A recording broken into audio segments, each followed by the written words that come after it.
अंग्रेजी अखबार Indian express की माने तो नरेंद्र मोदी बड़ी भूमिका की ओर आगे बढ़ रहे हैं। अखबार ने खबर दी है कि बीजेपी फिलहाल प्रधानमंत्री की दावेदारी के मसले को छोड़कर मोदी के हाथ में 2014 के चुनाव अभियान की कमान सौंपने की तैयारी में है। अखबार ने सूत्रों के हवाले से खबर दी है कि मोदी के चुनाव अभियान का प्रमुख बनाए जाने का फैसला कुछ समय पहले लिया जा चुका है। बीजेपी में नेतृत्व नितिन गडकरी से राजनाथ सिंह के हाथ में जाने से इस फैसले पर कोई असर नहीं पड़ा। अखबार का कहना है कि बीजेपी चुनाव से पहले अच्छे शासन का एजेंडा सामने रखना चाहती है, इसलिए मोदी की भूमिका अग्रिम मोर्चे पर होगी। बीजेपी उनके शासन की अच्छाइयों को भुनाएगी।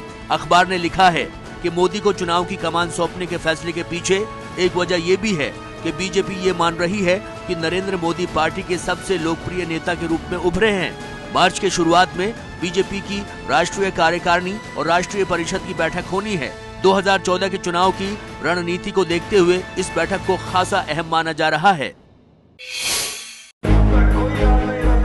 मध्य प्रदेश के विदिशा में हो रही एक सभा में कांग्रेस महासचिव पी.के. हरिप्रसाद ने पहले तो खुद ही गुजरात की विकास का जिक्र किया, फिर वो इस कदर बहके कि मीडिया पर नरेंद्र मोदी के महिमा मंडन का आरोप मढ़ने लगे।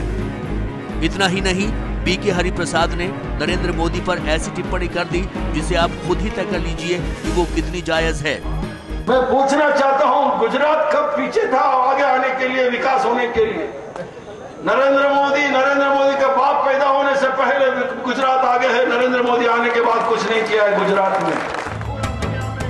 इतना ही नहीं, पी.के. हरिप्रसाद ने विदिशा की मौजूदा बीजेपी सांसद और लोकसभा में नेता विपक्ष सुषमा स्वराज पर भी निशाना साधा, लेकिन ये बयान देते वक्त उन्होंने दिवंगत बाला साहेब ठाकरे पर भी जिस अंदाज में टिप्पणी की, उससे उनकी असंवेदनशीलता ही उजागर हुई। सुषमा स्वराज जी, जो आपका सपोर्ट में आया, आपका मदद करने के लिए आया, क्योंकि राहुल भैया ने हमेशा कुंडली की बात करते थे, ऐसा कुंडली है जो भी आपको सपोर्ट करने आता है तो एक तो जेल चले गया प्रधानमंत्री बनने वाला जनार्दन रेड्डी, बाला साहब ठाकरे भी बोल दिया आपको प्रधानमंत्री के लिए, ऊपर ही चले गया है। अब विदिशा के लोग आपको संसद बनाया है, उसको कुछ तकलीफ मत दीजिए, इतना ही मेरा प्रार्थना है आपसे। आपका कुंडली ठीक कर लीजिए कोई अच्छा पंडित के पास जाके। वहीं यूपी के गोंडा में मीडिया से रूबरू होते वक्त केंद्रीय इस्पात मंत्री बेनी प्रसाद वर्मा भी नरेंद्र मोदी पर बोलते वक्त अपनी जबान पर काबू नहीं रख सके। बेनी से पत्रकारों ने मोदी की केंद्रीय राजनीति में सक्रियता को लेकर सवाल किया, तो जवाब क्या मिला वो आप खुद ही सुन लें। जमानत जब्त करवा चले जाएंगे। कौन? जो आएंगे। नहीं, कौन आएगा? या मोदी बाप हम खुद हैं। आप लोग मालूम है पूरे जिले में क्या हो रहा है, उनकी जमानत नहीं बचेगी। अंग्रेजी अखबार इंडियन एक्सप्रेस की माने तो नरेंद्र मोदी बड़ी भूमिका की ओर आगे बढ़ रहे हैं। अखबार ने खबर दी है कि बीजेपी फिलहाल प्रधानमंत्री की दावेदारी के मसले को छोड़कर मोदी के हाथ में 2014 के चुनाव अभियान की कमान सौंपने की तैयारी में है। अखबार ने सूत्रों के हवाले से खबर दी है कि मोदी के चुनाव अभियान का प्रमुख बनाए जाने का फैसला कुछ समय पहले लिया जा चुका है। बीजेपी में नेतृत्व नितिन गडकरी से राजनाथ सिंह के हाथ में जाने से इस फैसले पर कोई असर नहीं पड़ा। अखबार का कहना है कि बीजेपी चुनाव से पहले अच्छे शासन का एजेंडा सामने रखना चाहती है, इसलिए मोदी की भूमिका अग्रिम मोर्चे पर होगी। बीजेपी उनके शासन की अच्छाइयों को भुनाएगी। अखबार ने लिखा है कि मोदी को चुनाव की कमान सौंपने के फैसले के पीछे एक वजह ये भी है कि बीजेपी ये मान रही है कि नरेंद्र मोदी पार्टी के सबसे लोकप्रिय नेता के रूप में उभरे हैं। मार्च के शुरुआत में बीजेपी की राष्ट्रीय कार्यकारिणी और राष्ट्रीय परिषद की बैठक होनी है। 2014 के चुनाव की रणनीति को देखते हुए इस बैठक को खासा अहम माना जा रहा है। इटली की कंपनी फिनमेकानिका से 12 अगस्ता वेस्टलैंड हेलीकॉप्टर के सौदे में घूस की पहली खबर तब आई जब 12 फरवरी को फिनमेकानिका कंपनी के सीईओ गिवसेप्पो ओर्सी को इटली में गिरफ्तार किया गया। इसके बाद पूर्व वायुसेना अध्यक्ष एसपी त्यागी समेत उनके 3 रिश्तेदारों पर घूस लेने के आरोप लगे। आरोपों के मुताबिक अगस्ता वेस्टलैंड हेलीकॉप्टर को सौदे में हिस्सा लेने के काबिल बनाने के लिए टेंडर की शर्तों में कुछ तकनीकी फेरबदल किए गए। मीडिया में आई खबरों के मुताबिक वाजपेयी सरकार में राष्ट्रीय सुरक्षा सलाहकार रहे ब्रजेश मिश्रा ने शर्तें बदलवाने के लिए तब के वायुसेना अध्यक्ष एसपी त्यागी को चिट्ठी लिखी थी। बदलाव के बाद अगस्ता वेस्टलैंड को सौदे में शामिल होने का मौका मिला। शर्तें बदलने के एवज में ही फिनमेकानिका कंपनी की ओर से घूस दी गई थी। आरोप है कि ये घूस पूर्व वायुसेना अध्यक्ष एसपी त्यागी के साथ उनके 3 रिश्तेदार जूली त्यागी उर्फ संजीव त्यागी, डोस्का त्यागी और राजीव त्यागी को दी गई। रिश्वत की रकम सीधे न देकर बल्कि 2 कंपनियों आईडीएस ट्यूनीशिया और आईडीएस इंडिया के जरिए दी गई। फिनमेकानिका से हुए सौदे में दलाली और घूस के लेन देन में बिचौलिए गाइडो हिस्को ने अहम भूमिका निभाई। पूर्व वायुसेना अध्यक्ष एसपी त्यागी और उनके रिश्तेदारों ने आरोपों को झूठा करार दिया है।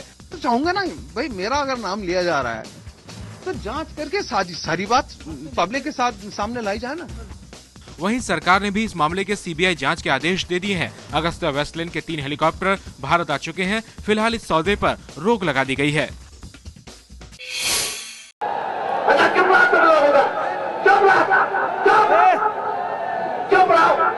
एक जनसभा में कुछ इस तरह भड़के केंद्रीय मंत्री अजीत सिंह। शोर मचाना है तो अपनी मीटिंग में करो कहीं। अब अजीत सिंह के आपा खोने की वजह भी सुनिए। दरअसल यूपी के मुजफ्फरनगर में अजीत सिंह की रैली थी। उनके आने से पहले दर्शकों को सीट से बांधे रखने के लिए नाच गाने का इंतजाम किया गया था। मंच पर घंटों तक ठुमके लगवाए गए।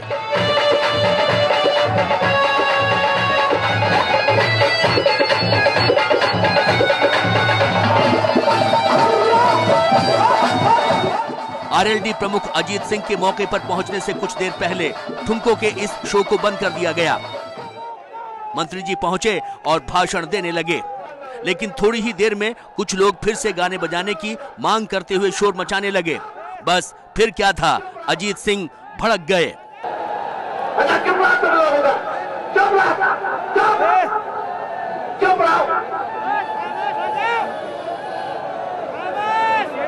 उनको शोर मचाना है तो अपनी मीटिंग में करो कहीं। अजीत सिंह के समर्थकों ने सोचा होगा कि ठुमकों का ये शो जनसभा में भीड़ जुटाने के लिए कारगर होगा, लेकिन ठुमकों ने आरएलडी की जनसभा को ही किरकिरा कर दिया। बीएसपी के राज्य स्तरीय सम्मेलन को संबोधित करने कल नागपुर पहुंची मायावती ने अपनी बड़ी ख्वाहिश का इजहार किया है। लाल किला की तर्ज पर बनाए गए इस मंच से बीएसपी सुप्रीमो ने दिल्ली के लाल किले से भाषण देने की ख्वाहिश जताई। हालांकि मायावती ने खुलकर ये नहीं कहा कि वो प्रधानमंत्री बनना चाहती हैं। आप लोग अपने प्रदेश में विधानसभा व देश में लोकसभा के आम चुनाव होने पर यहाँ अपनी पार्टी का जरूर अच्छा रिजल्ट दिखा सके और तभी आप लोग दिल्ली में अपनी पार्टी को असली लाल किले तक पहुँचा सकते। आपको बता दें कि 15 अगस्त यानी स्वतंत्रता दिवस के दिन प्रधानमंत्री लाल किले से ही देश को संबोधित करते हैं। नागपुर की सभा में मायावती जिस अंदाज में बोलती दिखी, उससे लगता है कि लोकसभा चुनाव को लेकर उन्होंने अभी से ही कमर कस ली है। भ्रष्टाचार और हेलीकॉप्टर घोटाले को लेकर मायावती ने यूपीए को घेरा, तो वहीं प्रमोशन में आरक्षण बिल पर बीजेपी और कांग्रेस की मिलीभगत का आरोप लगाया। लोकसभा में ये मामला खास तौर से कांग्रेस व बीजेपी की अंदरूनी मिलीभगत के कारण अभी तक भी लटका पड़ा हुआ है और इसका अब आप लोगों को लोकसभा वे अपने राज्य में विधानसभा के आगे होने वाले आम चुनाव में इन दोनों पार्टियों से व इनके गठबंधन दलों से भी ब्याज सहित बदला आप लोगों को जरूर लेना होगा। इटली की कंपनी फिनमेकानिका से 12 अगस्ता वेस्टलैंड खरीदने के करार में हुई कथित दलाली की जांच को आगे बढ़ाने के लिए आज सीबीआई की टीम इटली जा रही है। ये एक साझा जांच दल होगा, जिसमें रक्षा मंत्रालय के प्रतिनिधि भी शामिल होंगे। पहले इस टीम को रविवार को जाना था, लेकिन किसी कारण से इसे एक दिन के लिए टाल दिया गया। दिल्ली में सुसाइड करने वाली पूर्व एयर होस्टेस गीतिका शर्मा की मौत ने उनकी मां को तोड़ दिया था। गीतिका की मां अनुराधा के खुदकुशी से पहले लिखे 2 सुसाइड नोट में भी इस बात के संकेत मिले हैं। अनुराधा शर्मा ने एक सुसाइड नोट अपने बेटे अंकित के लिए लिखा था और दूसरा अपनी बेटी गीतिका के लिए। सुसाइड नोट में अनुराधा ने गोपाल कांडा और अरुणा चड्ढा के नाम का जिक्र करते हुए उनके लिए कड़ी से कड़ी सजा की मांग की है। अनुराधा शर्मा ने गीतिका के नाम लिखे सुसाइड नोट में लिखा, मेरी मौत के जिम्मेदार मेरी बेटी की मौत है और मेरी बेटी की मौत के जिम्मेदार कांडा और अरुणा चड्ढा हैं। इन दोनों ने हमारे घर को तोड़ा है। इन दोनों को इतनी सजा मिले, ये दोनों तिल तिल कर जेल में ही मरे। गीतिका की मां अनुराधा शर्मा। अनुराधा शर्मा ने दूसरे सुसाइड नोट में अपने बेटे अंकित को अपनी ताकत बताया। 4 अगस्त को गीतिका शर्मा ने खुदकुशी की थी। इस केस में हरियाणा के पूर्व गृह राज्य मंत्री गोपाल कांडा और अरुणा चड्ढा जेल में बंद हैं। करीब 6 महीने से इंसाफ मिलने का इंतजार कर रही गीतिका की मां अनुराधा ने भी 15 फरवरी को दिल्ली के अशोक विहार में अपने फ्लैट में फांसी लगाकर खुदकुशी कर ली थी। मालदीव के पूर्व राष्ट्रपति नशीद को शरण देकर माले में भारतीय उच्चायोग ने मालदीव सरकार को नाराज कर दिया है। इस मसले पर कल मालदीव के विदेश मंत्रालय ने भारतीय उच्चायुक्त को तलब किया और अपना विरोध जताया, लेकिन भारतीय विदेश मंत्री सलमान खुर्शीद ने साफ कर दिया है कि भारत सरकार का मालदीव के घरेलू मामलों में दखल देने का कोई इरादा नहीं है। भारत जो भी कर रहा है वो एक पूर्व राष्ट्रपति होने की वजह से नशीद के प्रति शिष्टाचार के नाते कर रहा है।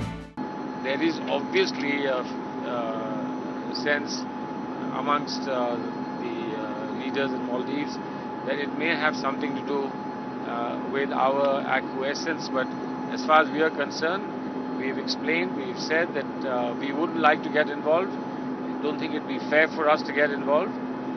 We have done something which is a matter of courtesy extended to a former head of government and head of state, and it's only in that context. But this is not something that can obviously go on indefinitely. It needs to be resolved in one way or the other. We don't have obvious answers available, but we are trying to look for some way in which it will get resolved. आपको बता दें कि गिरफ्तारी से बचने के लिए मालदीव के पूर्व राष्ट्रपति मोहम्मद नशीद ने 13 फरवरी को भारतीय उच्चायोग में शरण ली थी। तभी से मालदीव की राजनीति में उफान आया हुआ है। बर्फ की सफेद चादर ओढ़े हुए ये नैनीताल है। 2-3 दिन से मौसम ने ऐसी करवट ली कि झील की ये नगरी बर्फ से पट गई। इस ताजा बर्फबारी का यहाँ आए सैलानी खूब लुत्फ उठा रहे हैं। हम लोग जी दिल्ली से आए हैं, नई दिल्ली के रहने वाले हैं, और हम अभी सुबह ही यहाँ पे पहुँचे हैं। हमें पता चला था रात को यहाँ पे स्नोफॉल हुआ है, तो हम लोग सारे पूरा परिवार जो है बहुत एंजॉय कर रहे हैं। हम गोवा से आए हुए हैं, हम ऐसे ही आए हुए थे घूमने के लिए, तो ऑल ऑफ सडन स्नोफॉल हमने बहुत एंजॉय किया। स्नोफॉल देखने को मिला 1-2 घंटा, बहुत एंजॉय कर रहे हैं। नैनीताल और इसकी आसपास की पहाड़ियों में हुई इस बर्फबारी से पर्यटक तो खासे रोमांचित हैं, लेकिन इसके उलट मैदानी इलाकों में मौसम के इन तेवरों ने किसानों को परेशान कर दिया है। बारिश किसानों की मुसीबत बनकर बरसी। यूपी के आगरा में तो भारी बारिश से फसल तबाह हो गई है।